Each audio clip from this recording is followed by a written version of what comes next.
বন্ধুরা আমাদের ফটোশপের পিকচারটা দুইটা পিকচার দেখতে পাচ্ছেন। বাম দিকেরটা হচ্ছে বাঁকানো পিকচার এবং ডান দিকেরটা সোজা পিকচার। তো ফটোশপে কীভাবে এরকম বাঁকা ছবি সোজা করা যায় সেটাই আজকে আপনাদেরকে শিখিয়ে দেব। বন্ধুরা কেমন আছেন সবাই? আপডেট ইজনের পক্ষ থেকে আপনাদেরকে শুভেচ্ছা, স্বাগতম।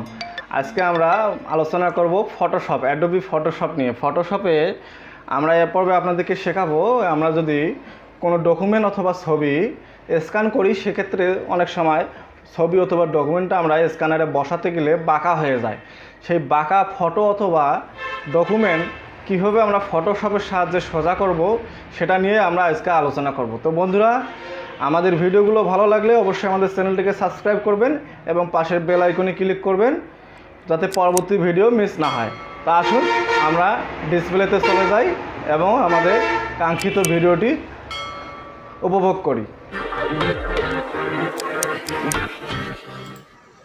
বন্ধুরা এই স্ক্যান করা বাঁকা ছবিটা আমরা কীভাবে সোজা করব সেটাই আপনাদেরকে দেখিয়ে দিচ্ছি ফটোশপের সাহায্যে। খুব নিমিষে আপনি এই স্ক্যান করা ছবি, অনেক সময় আমরা প্রিন্টারে স্ক্যান করে থাকি, স্ক্যানারে স্ক্যান করে থাকি, কিন্তু ছবিটা বসানোর ক্ষেত্রে আমরা লক্ষ্য করি না, যেভাবে মন সেভাবে বসাই, যার ফলে ছবিটা স্ক্যান হওয়ার পরে এভাবে একদিকে বেঁকে যায়।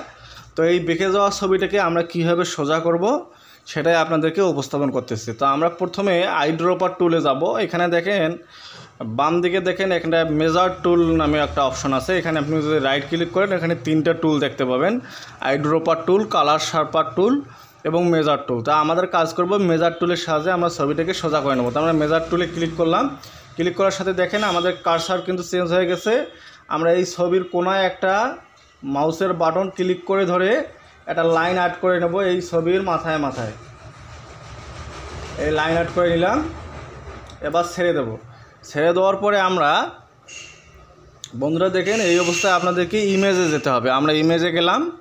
ইমেজে যেয়ে আমরা রোটেট ক্যানভাস এই অপশানটাতে যাব। ক্যানভাসে এখানে দেখেন বিভিন্ন সাইজের আপনি রোটেট করতে পারবেন। তো আমরা যেহেতু ছবিটা সোজা করব সেক্ষেত্রে আমরা আরবিটরিতে ক্লিক করব। আরবিটরিতে ক্লিক করার পরে আমাদের এরকম একটা অ্যাঙ্গেল আসবে। ছবিটা দেখেন এখন 34 ডিগ্রি অ্যাঙ্গেলে আছে। তো আমরা এটা এখন সোজা করার ক্ষেত্রে আমরা এখানে যা আছে কোনো কিছুতে অপশান চেঞ্জ করা লাগবে না, আপনারা জাস্ট ওকে দিয়ে দেবেন। ওকে দিলে একটু সময় নেবে। আমাদের ছবিটা দেখেন বন্ধুরা সোজা হয়ে গেছে। তো অনেক সময় দেখা গেল যে ওই অপশানটার সাহায্যে সোজা করতে গেলে ছবিটা আপনার এরকম হয়ে যেতে পারে। সেটা দেখাই।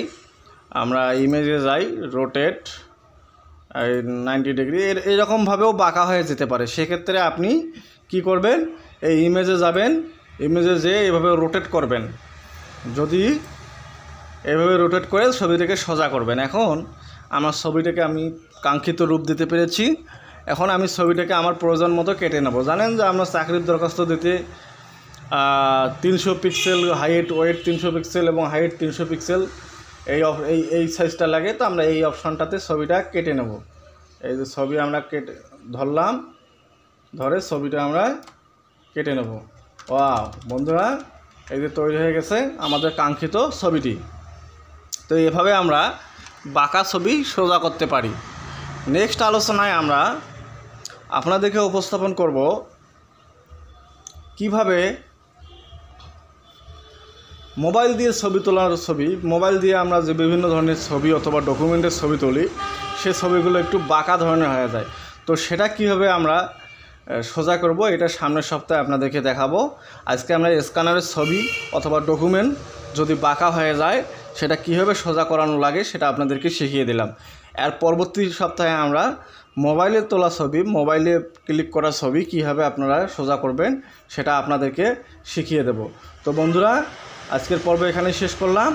আমাদের ভিডিওগুলো ভালো লাগলে অবশ্যই আমাদের চ্যানেলটিকে সাবস্ক্রাইব করবেন এবং পাশের বেল আইকনে ক্লিক করবেন। ধন্যবাদ, ভালো থাকবেন। আগামী পর্বে দেখা হবে ইনশাআল্লাহ।